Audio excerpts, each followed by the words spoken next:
ñu xam ko ci wàllu ay film yoo xamante ne produire na ko bokk na ci Histoire oubliée Soldat noir les travailleurs sénégalais ak yeneen yu bëri yoo xamante ne def nga ko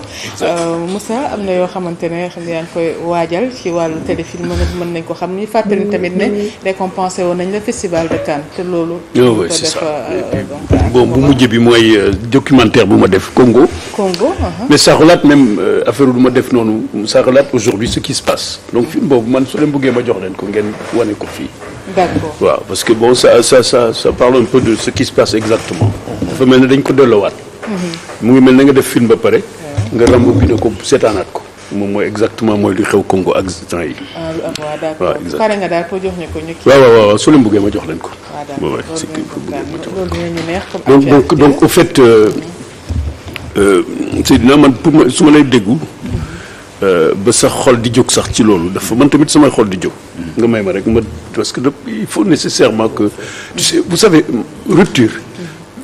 du gouvernement rek moo ko yor c'est un ensemble population ak gouvernement ñoo yor rupture ça c'est il faut que les gens se rendent compte de ça rupture c'est pas juste on a nommé un gouvernement ba pare mu taxaw ñu def rupture c'est un ensemble moom lay wax noonu c'est pas juste suñu ñu nga xam ne ñoo jiite ñoo war a def rupture mais ñoo ko bokk moo tax fii il faut réfléchir sur kañ ngay kaas ak kañ ngay taxaw kañ ngay kii parce que rupture ensemble et puis am na benn affaire bu ma bëggoon wax sax avant ñu dem gis nga rapport boobu ñu def je pense que il serait nécessaire ñu dugal ko ci kàllaama yi nga xam ne moom la ñuy làkk parce que man dama dajeek ñu bari di ci waxtaan dañuy ñoom ci ay buu rek la ñuy am ci rajo bi mais war nañ ko xam nañ lañ def war nañ ko am ku ko traduire ñu mun ko def en boucle di ko déglu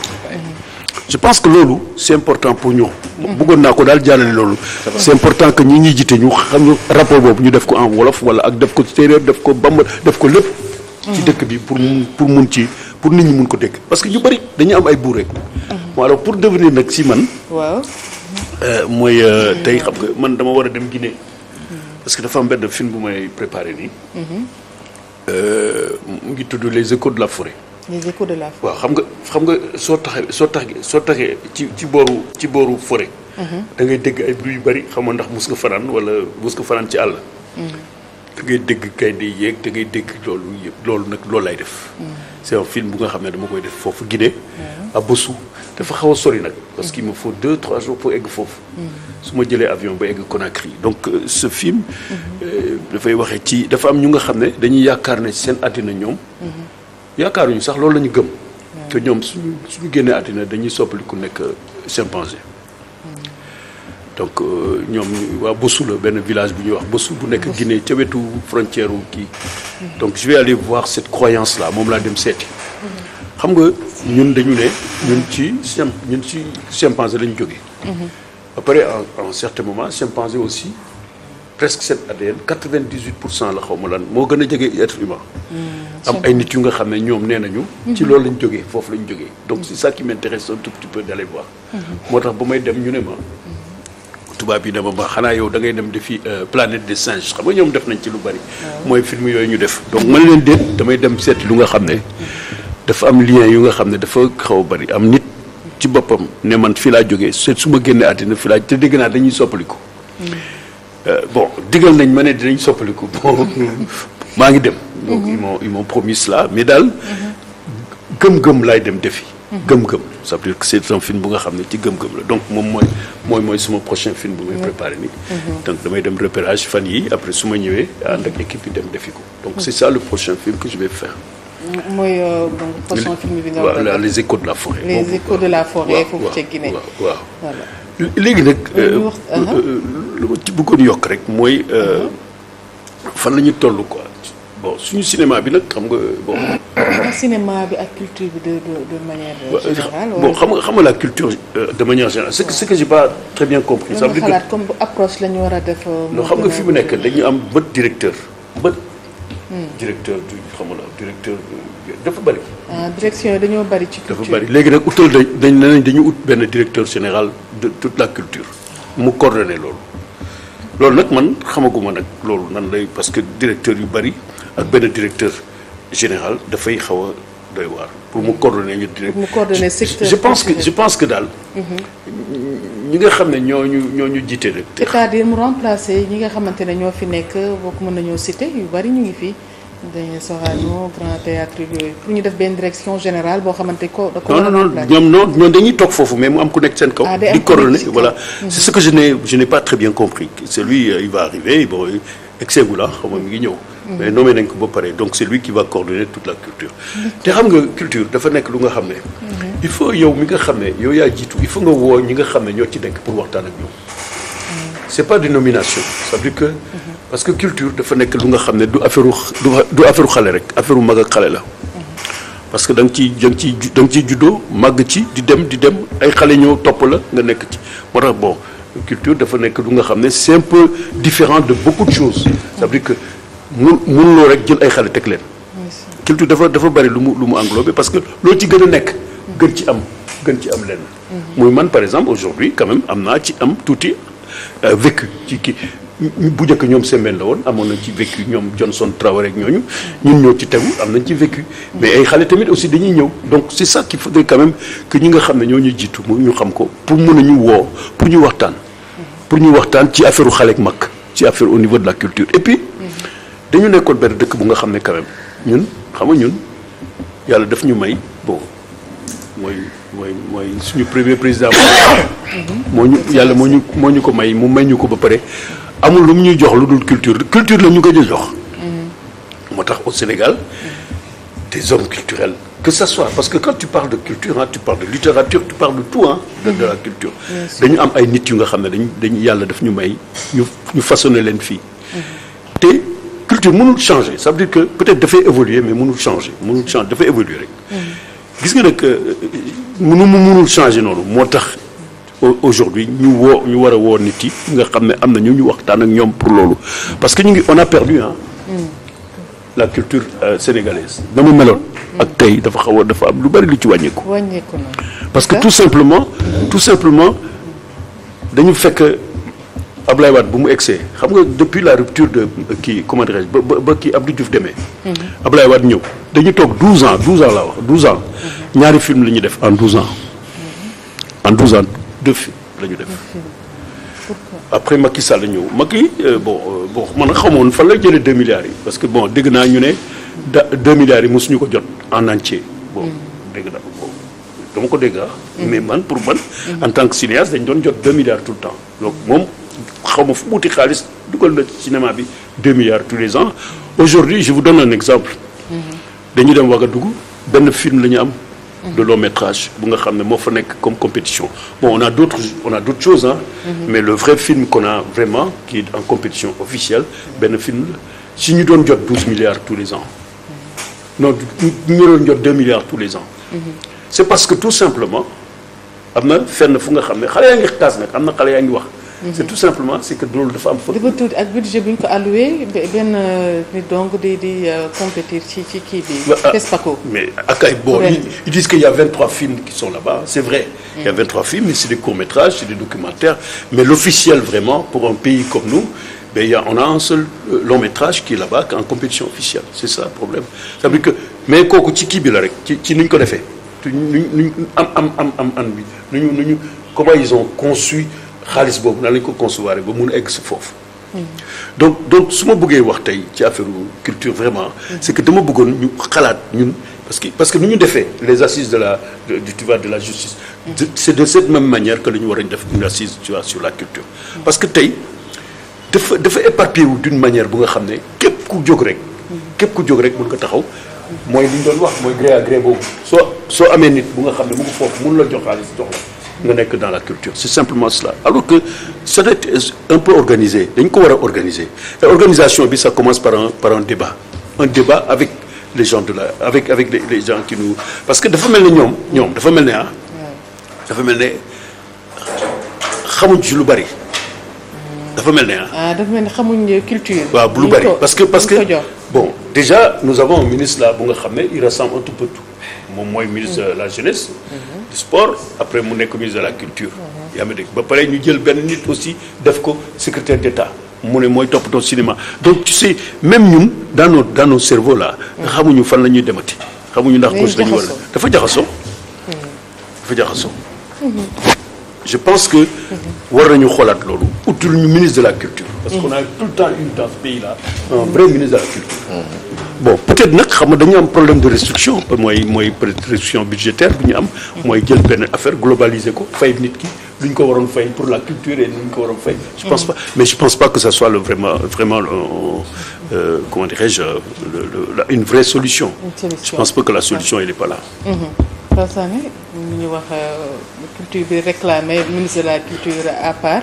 ñu sukkandikoo ci Moussa Touré. waaw delluwaat remercier bu baax a baax Moussa mais di confirmer rek li mu wax gis nga tous les pays qui se sont développés soo xoolee seen essence du développement ci culture la jógee. jëlal le premier ministre malaisien bi nga xam ne il est chanté de partout comment il s'appelle encore Mohamed Makhtar. J'oublie son nom. C'est lui qui est à l'origine de la révolution malaisienne jëlee Malaisie de pays pauvre à dragon asiatique mais moom bi mu ñëwee en 1981 li mu njëkk a teg d'abord li mu njëkk a teg c'est mettre fin maanaam li mu njëkk a teg mooy imposer la scolarisation universelle mooy jàng par la force ñaar ci jàng boobu mu imposer ce qu'on appelle la culture nee na les malaisiens parce que dafa am malais chinois am malais indien ak les malaisiens nga xam ne ñoo cosaanoo suuf mu ne tant que malaisiens yi seen culture mettre ñu ko en avant mooy que dëkk bi du mus a développer fu muy des rek mooy que y aura toujours des affairistes d'État yi nga xam ne ñooy ñëw gérer la richesse dem seen yoon donc mu imposer la culture malaise mu def ko dogme plutôt au niveau de la Malaisie ba pare nag soog a teg une lutte contre la corruption mais boo ko xoolee son premier mandat comme premier ministre il est aujourd'hui l'un des hommes politiques les plus cités en exemple dans le monde parce que dafa réussir li nga xam ne réussir une scolarisation universelle foofu réussir à imposer la culture malaise tant en Malaisie dans le sud-est asiatique et un peu partout dans le monde tey doyen mi di dem dans des festivals da ngay dem gis fa voilà ay film ak yeneen séries yi nga xam ne c'est fait par les Malais donc loolu c'est pour encore dire que la culture est essentielle pour le développement d'un pays man dès le départ quand on a pris le ministère de la culture boole koog jeunesse et sport je me suis dit bon bu dee c'était dans un souci de restriction budgétaire ma ne ko ça n'arrange pas les choses baaxul dans la mesure où culture rek moo nekk l'un des premiers ambassadeurs bi nga xam ne mooy gunge le président de la République waaw dama mos a dajeek délégation président Banjul sommet OCI ñuy daje waxtaan ma ne leen mais il y a quelque chose que je ne comprends pas ma ne ko nu ñu mënee ñëw sommet OCI te gisuma fi benn sëriñu daara grand boubou gisuma fi benn kilifa diine maanaam culturellement ak yëre Sénégal ma ne ko déjà c'est pas bon ça marque pas l'esprit alors que nga gis naar yi wala nga gis nigérian yi bu ñu egsee ak seen tunique yi seen mbaxane yi tu sens que ñi ci délégation Nigéria nañu bokk donc loolu aspect la ci culture te loolu dafa am solo ba nga xam ne lii ce qui faisait le charme des présidents ku mel ni Abdou Diouf Senghor wala Abdoulaye Wade mooy que saa yu ñuy bouger rek li ñuy njëkk a mettre en avant mooy l'aspect culturel du Sénégal l'aspect culturel du Sénégal waaw bu ñuy dem moo xam tukki wala ku leen di certifié soo fiy jógee dana am benn mandarga bu Sénégal bu ñuy yëkkati di la ko jox. exact waaw looloo taxoon musée Théodore Monod boo fa doon dem. da nga fa doon fekk ay œuvres d'art yi nga xam ne sénégalais yi ñoo ko defar. exact teg ko fa. pour nga xam ne buñ ne ministre diw wala président diw bu tel pays ñëw na fi. buy dem dañuy yëkkati ci œuvre yooyu ne ko am lii ñun ñoo la ko may lii mooy culture Sénégal ainsi de suite ainsi de suite donc ce qui fait que loolu dañ ko war a mettre en avant dañ ko war a mettre en avant moo tax ma ne c'est le premier diplomate du Sénégal culture c'est le premier diplomate du Sénégal dañ ko war a fulaal bu baax a baax a baax bañ ko limité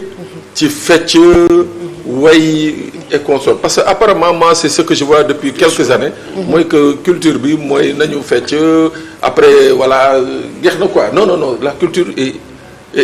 au début comme à la fin voilà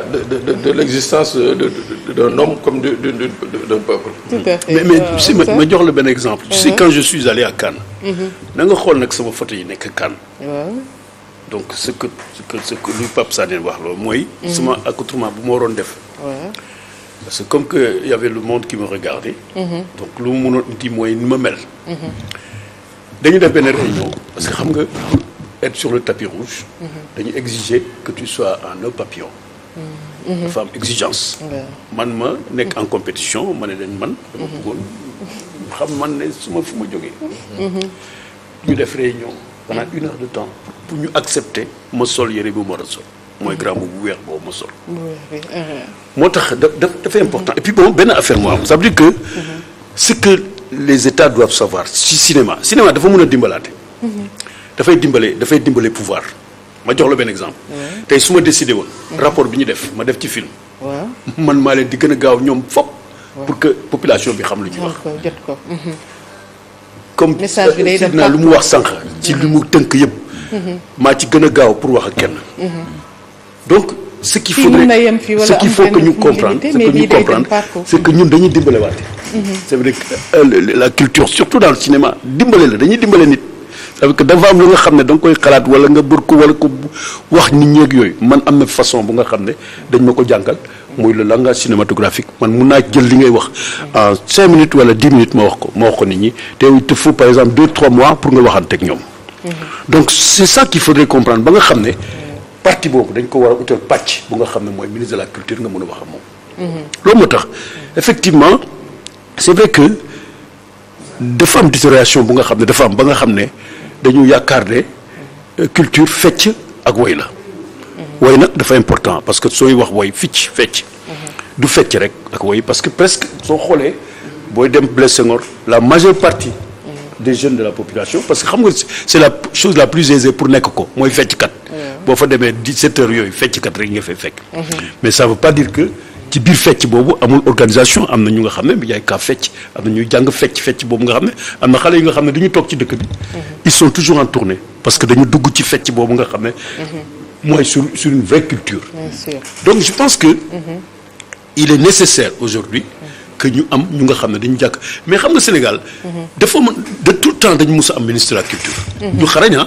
dafa am nag benn moment bu nga xam ne on en a eu 8 je sais pas en une année xaw ma lan 7 mooy sur le règne de kii de Macky.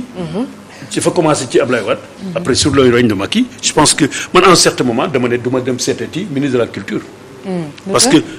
mais dans une année xaw ma dans un truc on a eu 6 ministres de la culture comment tu peux parler avec ces gens. mais tu peux plus parler alors je pense que ci loolu lañu jógee parce que avec Macky tu sais il y a eu Alioune Sow là moo mujjee. mais avant Alioune Sow il y a eu l'autre là comment il s'appelle celui de Sédhiou là.